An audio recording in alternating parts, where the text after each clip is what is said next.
ঝিনাইদহের সদর উপজেলায় আজ রাজনৈতিক উত্তেজনা চরমে।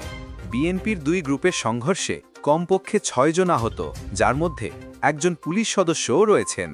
ঘটনাস্থল থেকে প্রকাশ্যে উঠে আসছে ভয়ঙ্কর দাগুন। পুরো ঘটনার বিস্তারিত জানুন। সংঘর্ষের কেন্দ্রস্থল হচ্ছে দোগাছি ইউনিয়নের হারানঘাট গ্রাম। দীর্ঘদিন ধরে নজরুল ইসলাম এবং সিরাজ বিশ্বাসের সমর্থকদের মধ্যে বিরোধ চলছিল রাজনৈতিক আধিপত্য নিয়েও। রবিবার বিকেলে এই বিরোধ রূপ নিল রক্তক্ষয়ী সংঘর্ষের। নজরুল ইসলামের সমর্থকেরা মিঠু বিশ্বাস, গোলাম ফারুক এবং রকিবুল ইসলামকে ধারালো অস্ত্র দিয়ে কুপিয়ে আহত করেছে।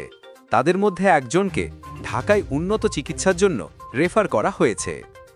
ঘটনার সময় পুলিশ ঘটনাস্থলে পৌঁছালে নজরুল ইসলামের সমর্থকেরা পুলিশের গাড়িতে হামলা চালায়। পুলিশের পিকআপ ভাঙচুর করা হয় এবং একজন পুলিশ সদস্য আহত হয়।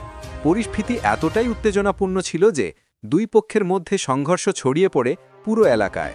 সদর থানার ওসি আবদুল্লাহ আল মামুন জানিয়েছেন, অতিরিক্ত পুলিশ মোতায়েন করা হয়েছে এবং জড়িতদের গ্রেফতারে অভিযান চলছে।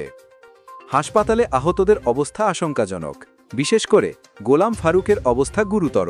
পুলিশ এবং স্থানীয়রা তৎপরতার সঙ্গে পরিস্থিতি নিয়ন্ত্রণে কাজ করছে। তবে এই সংঘর্ষের পরে এলাকায় উত্তেজনা বিরাজ করছে। এমন সংঘর্ষ শুধু স্থানীয়দের জন্য নয়, পুরো রাজনৈতিক প্রেক্ষাপটকেও উত্তপ্ত করে তুলছে।